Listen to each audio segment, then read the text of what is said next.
మరి ఇందాక నేను చెప్పినట్టు ఏదైతే బీసీల విషయంలో బీఆర్ఎస్ కాంగ్రెస్ కలిసి మభ్యపెడతా ఉన్నారో, నిన్న మొన్న నవ్వొచ్చింది నాకు. కేటీఆర్ గారు పోయి సికింద్రాబాద్ జిల్లా చేయాలని ఉద్యమం చేస్తున్నారు. 10 ఏళ్లలో సికింద్రాబాద్ జిల్లా చేయమని అడిగినటువంటి వాళ్ళందరినీ కూడా అణచివేసి జైళ్లలో వేసి విస్మరించి ఇవాళ మళ్ళా కొత్తగా పోయి సికింద్రాబాద్ జిల్లా చేయాలని కేటీఆర్ గారు మాట్లాడుతూ ఉన్నారు. నేను ఒకటే చెప్తా ఉన్నాను, రేవంత్ రెడ్డి గారు జిల్లాలు పునర్వ్యవస్థీకరణ చేస్తామని చెప్పి మాట్లాడుతున్నారు. కానీ మనందరికీ తెలుసు, జనగణన చేస్తున్నటువంటి కేంద్ర ప్రభుత్వం జిల్లాల పునర్విభజన పైన పాబంది పెట్టింది 2027 వరకు. అయినా సరే రేవంత్ రెడ్డి గారు నేను పునర్విభజన అని మాట్లాడుతున్నారు. అది ఇప్పట్లో కాదు. కానీ జాగృతిగా మేము డిమాండ్ చేస్తూ ఉన్నాం, జిల్లాల పునర్విభజన ఎప్పుడు జరిగినా సికింద్రాబాద్ని ప్రత్యేక జిల్లాగా ఏర్పాటు చేయాలని చెప్పి మేము డిమాండ్ చేస్తూ ఉన్నాం. అట్లానే హుజూరాబాద్లో వరంగల్ దగ్గర ఒక డిమాండ్ ఉంది. పివి నరసింహారావు గారు ఒక్కరు మన తెలంగాణ నుంచి ఎదిగి ప్రధానమంత్రిగా పోయినరు, వారి పేరు పెట్టాలనే డిమాండ్ ఉంది. ఏదో ఒక జిల్లాకు పివి నరసింహారావు గారి పేరు పెట్టాలని కూడా ఈ సందర్భంగా నేను డిమాండ్ చేస్తూ ఉన్నాను. మరి ఇక్కడ ఇంకొక విషయం, బీసీ నాయకులు ముఖ్యంగా బీసీ మేధావులు ఆలోచించాలని నేను కోరుతా ఉన్నాను. మనకు కాంగ్రెస్ ప్రభుత్వం మొన్న జరిగిన కులగణనలో తీరని అన్యాయం చేసింది. బీసీల లెక్క తప్పు చేసి చూపింది, తక్కువగా చేసి చూపింది. మరి ఈ అన్యాయాన్ని సవరించేటటువంటి ఒక సువర్ణ అవకాశం కేంద్ర ప్రభుత్వం చేపడుతున్నటువంటి జనగణన ద్వారా మనందరికి కూడా వచ్చింది. ఈ అవకాశాన్ని మనం ఖచ్చితంగా వాడుకోవాలంటే ఏం చేయాలి? తెలంగాణ జాగృతి ఒక ముందడుగు వేస్తున్నది. మా ప్రయత్నం నచ్చితే బీసీ మేధావులు, నాయకులు, ప్రజలు కలిసి రావాలని నేను కోరుతా ఉన్నాను. కేంద్ర ప్రభుత్వం రేపు చేపట్టబోయేటటువంటి కులగణనలో ఏదైతే కులాల పట్టిక ఉంటుందో ఒక్కొక్క రాష్ట్రంలో ఒక్కొక్క పేరుతో పిలుస్తారు. ఇంకా ఏంటంటే బీసీల సంఖ్య చాలా ఎక్కువ ఉంటుంది. బీసీల ఒక్క కులంలో ఉదాహరణకు పద్మశాలి కులం ఉంటే అందులో చాలా ఉపకులాలు ఉంటాయి. కుట్ర ఎక్కడ జరుగుతుందంటే పద్మశాలీల సంఖ్య వేరే చూపిస్తారు, పద్మశాలీల ఉపకులాల సంఖ్య వేరే చూపిస్తారు. దానివల్ల బీసీల సంఖ్య, కులాల సంఖ్య తగ్గేటటువంటి ఆస్కారం ఉంటుంది. కాబట్టి ఒక అధ్యయనం చేపడుతుంది తెలంగాణ జాగృతి.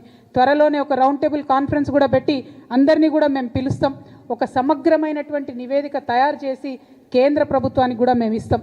రేపు కేంద్ర ప్రభుత్వం మన రాష్ట్రానికి వచ్చి ఇంటింటికి తిరిగి కులగణన చేసేటటువంటి సందర్భంలో బీసీల సంఖ్య సరిగ్గా రావాలన్నా, అగ్రవర్ణాల్లో ఉన్నటువంటి అనేక ఉపకులాల సంఖ్యలు సరిగ్గా రావాలన్నా, ఎస్సీలలో ఉన్నటువంటి అనేక ఉపకులాల సంఖ్య సరిగ్గా రావాలన్నా, ఎస్టీ ఆదివాసీ తెగలల్లో ముఖ్యంగా ఇప్పటికీ సర్టిఫికెట్ రానటువంటి ఎన్నో తెగలు ఉన్నాయి, వాళ్ళ సర్టిఫికెట్లు, వాళ్ళ కులాల పేర్లు సరిగ్గా రావాలన్నా, బీసీలలో ఉండే సంచార జాతుల యొక్క కులాల సర్టిఫికెట్లు, పేర్లు కరెక్ట్గా రావాలన్నా ఇప్పటి నుండే మనం అధ్యయనం చేయాలి.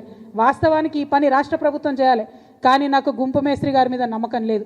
మొన్ననే బీసీలను మోసం చేసిండు, మొన్ననే మన సంఖ్య తక్కువ చేసి చూపించిండు, మొన్ననే మన సంఖ్య తగ్గించాలని చూసిండు.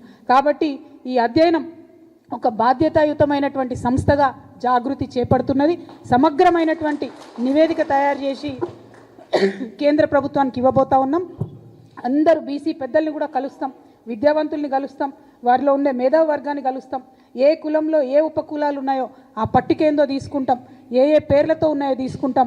దీనికోసం మా వంతుగా ప్రయత్నం చేస్తాం.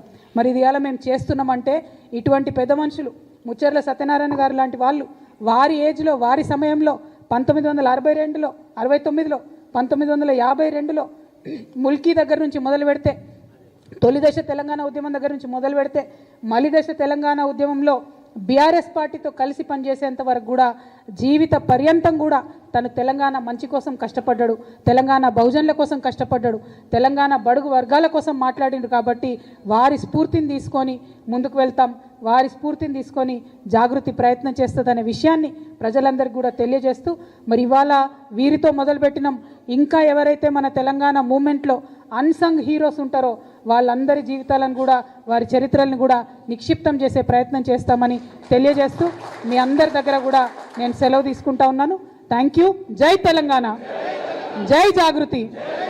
కొనసాగిస్తాం అమరవీరుల ఆశయాలను, కొనసాగిస్తాం అమరవీరుల ఆశయాలను, కొనసాగిస్తాం ముచ్చర్ల సత్యనారాయణ గారి ఆశయాలను, కొనసాగిస్తాం ప్రొఫెసర్ జయశంకర్ గారి ఆశయాలను. జై తెలంగాణ, జై జాగృతి.